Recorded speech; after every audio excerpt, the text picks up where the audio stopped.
Assalamualaikum warahmatullahi wabarakatuh. Perkenalkan, nama saya Ahmad Kifari Nur, NIM 60800121101, kelas PWKE. Saya akan menjelaskan atau memaparkan tentang pencemaran lingkungan, tugas pengetahuan lingkungan. Pencemaran adalah peristiwa perubahan pada suatu kualitas lingkungan yang terjadi baik pada sifat fisik, sifat kimia maupun pada sifat biologi yang tidak dikehendaki sehingga dapat membahayakan kehidupan yang ada di dalamnya, termasuk membahayakan pada kehidupan manusia itu sendiri. Pencemaran dapat terjadi secara alami dan sebagai akibat dari manusia atau yang lebih dikenal sebagai kegiatan antropogenik. Bahan pencemar atau polutan adalah bahan-bahan yang bersifat asing bagi alam atau bahan yang berasal dari alam itu sendiri yang memasuki suatu tatanan ekosistem dan mengganggu peruntukan ekosistem tersebut.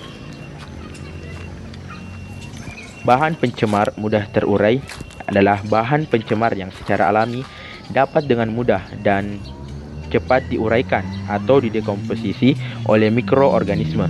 Bahan pencemar sulit terurai adalah bahan pencemar yang di lingkungan alami sangat sulit terurai, dapat terurai namun dalam jangka waktu yang sangat panjang, seperti berbagai jenis logam berat, pestisida, senyawa halogenasi, dan sebagainya. Yang pertama yaitu pencemaran tanah. Pencemaran tanah adalah masuknya bahan atau zat ke dalam tanah sehingga konsentrasi suatu zat atau unsur hara menjadi racun bagi tanaman dan biota tanah. Dampak pencemaran tanah antara lain yaitu 1. Mengurangi kesuburan tanah, 2. Menyebabkan wabah penyakit, 3. Merusak ekosistem. Yang kedua yaitu pencemaran udara. Pencemaran udara adalah berubahnya kualitas udara sebagai akibat masuknya atau dimasukkannya satu jenis atau lebih bahan pencemar ke dalam udara sehingga dapat memberikan dampak negatif pada makhluk hidup yang ada di dalamnya.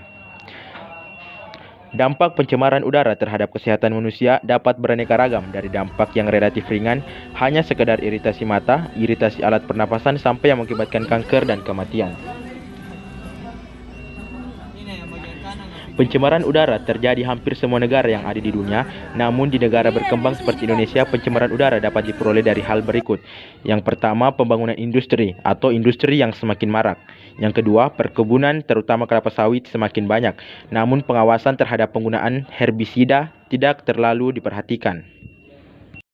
Ketiga adalah pencemaran air. Pencemaran air adalah masuknya bahan yang tidak diinginkan ke dalam air oleh kegiatan manusia atau secara alami yang mengakibatkan turunnya kualitas air tersebut sehingga dapat digunakan sesuai dengan peruntukannya.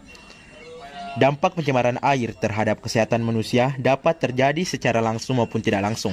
Secara langsung jika air tersebut langsung digunakan untuk makan dan minum, mandi dan mencuci. Secara tidak langsung dapat terjadi terutama terhadap pencemaran bahan yang masuk kategori B3 yang akan merusak biota air. Dampak dari pencemaran air dapat beraneka ragam, dari yang relatif ringan hanya sekedar iritasi kulit, gangguan pada proses fisiologi sampai yang mengakibatkan kanker, kecacatan dan bahkan kematian.